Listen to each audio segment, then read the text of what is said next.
Bonsoir et bienvenue à l'heure du cri. On va parler aujourd'hui du grand réveil spirituel. C'est un terme qui est apparu vers 1842 et qui correspond à une vague de réveil religieux au XVIIIe siècle. Mais depuis quelques années maintenant, les communautés en lien avec la spiritualité ne cessent de nous annoncer un nouveau grand réveil de l'humanité. Il faut dire que ces derniers temps, on voit de plus en plus les consciences se réveiller sur la situation actuelle. Grâce à Internet, les réseaux sociaux, les gens se rassemblent, partagent leurs idées, beaucoup s'informent sur des sujets qui étaient difficilement accessibles auparavant et en résultat, il y a des mouvements sociaux qui se forment et qui expriment leur mécontentement. Les élites et les classes politiques refusent de comprendre qu'un changement social global est à venir, mais c'est partout dans le monde que les gens, le peuple, se refusent à suivre les règles qui leur sont imposées afin de continuer d'enrichir une minorité. Et quand on rajoute par-dessus tout ça une belle pandémie mondiale, ça commence sérieusement à ressembler aux grandes catastrophes religieuses qu'on voit dans les livres poussiéreux du Moyen-Âge. Mais est-ce qu'il se passe vraiment quelque chose du point de vue spirituel ou est-ce que c'est juste du blabla de gourou pour nous vendre des livres et des séminaires?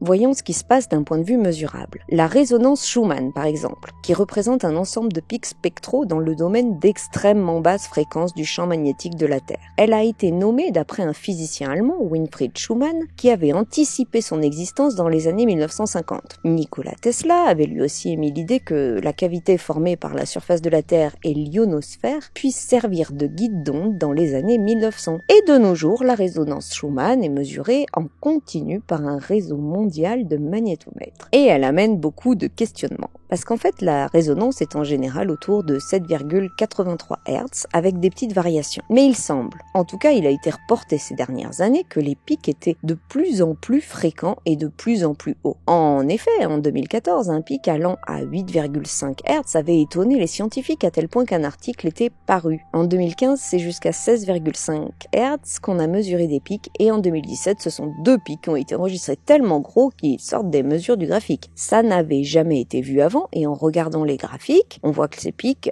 ne font qu'augmenter en fréquence et en intensité. Mais pourquoi je vous parle de ça? Eh ben parce que depuis bien longtemps maintenant, il est dit que la résonance Schumann est le Om de la Terre. La fréquence habituelle de 7,83 Hz est d'ailleurs considérée comme le battement de cœur de la Terre et il aurait un impact sur tous ses habitants. Il est d'ailleurs mis en corrélation avec la fréquence du cerveau humain. Elle aussi, elle est de 7,83 Hz quand on mesure avec un électroencéphalogramme un cerveau en méditation ou chez les enfants et les adolescents. On appelle ce rythme cérébral θ. Si on augmente la fréquence du cerveau humain, on passe en fréquence alpha jusqu'à 12 Hz, qui est un état de conscience apaisé, ou bien en fréquence bêta, qui est au-dessus de 12 Hz et qui correspond aux fréquences de réveil. Alors, est-ce que la résonance Schumann et ses pics de plus en plus fréquents auraient un effet sur notre cerveau et nous permettraient de nous réveiller? Grâce à Internet et à l'accès de plus en plus facile à ces mesures des magnétomètres, il y a de plus en plus de gens qui font le lien entre ces pics dans la résonance Schumann et certains événements majeurs, comme les méditations de masse. Il y a d'ailleurs un projet,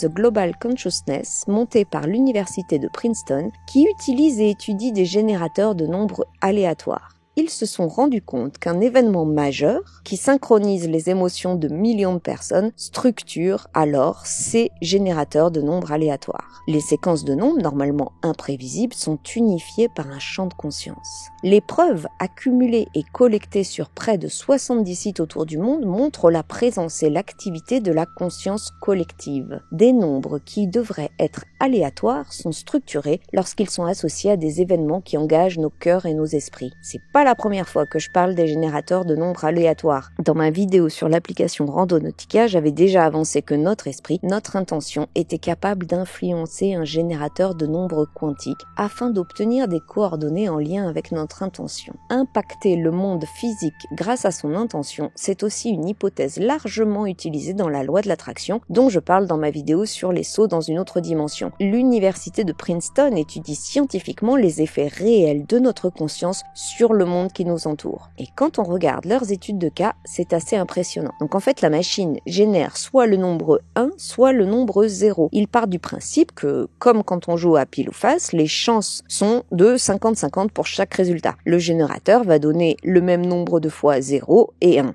Et leur courbe devrait donc être relativement plate. Seulement, quand il se passe un gros événement, la courbe n'est plus du tout plate.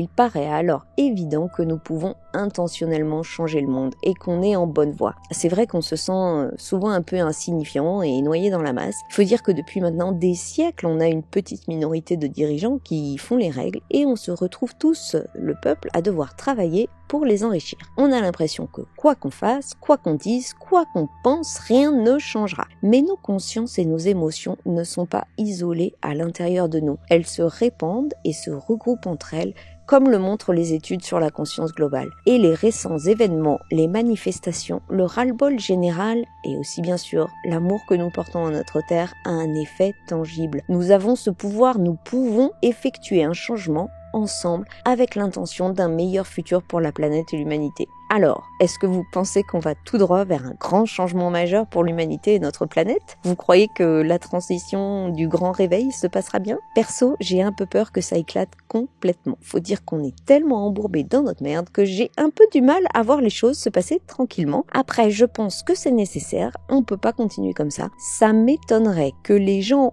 au pouvoir, les 1% haut placés qui foutent rien et qui récupèrent toutes les richesses sur notre dos soient prêts à laisser leur place quand même. Allez, c'est tout pour aujourd'hui. J'espère que ça vous a plu et que ça vous a un peu remonté le moral. Ça faisait bien longtemps que j'avais pas fait de vidéo, je suis désolée. Je sais que ces derniers mois ont été vraiment compliqués pour beaucoup d'entre nous et qu'on a parfois du mal à voir la lumière au bout du tunnel. Perso, c'est vraiment de plus en plus difficile de continuer à vivre de manière conventionnelle. Faut dire que je suis infirmière et c'est vraiment compliqué en ce moment. Il y a un gros débordement à venir et il y a une colère qui monte. C'est pas que personnel, c'est tout le monde, je crois. Je pense que la surcharge de travail, en tout cas personnellement, a pas mal contribué à mon silence sur la chaîne, mais l'ambiance générale est vraiment pesante et j'ai l'impression que c'est un peu électrique, un peu comme avant un orage. Mais je crois que même avec ce sentiment d'impuissance et d'isolement, on a une voix à porter. Nos émotions et nos pensées comptent et qu'on est une majorité quand même à vouloir que les choses changent. Alors, haut les cœurs, continuons à nous battre, continuons à penser en dehors des conventions et à chercher la vérité. À très bientôt.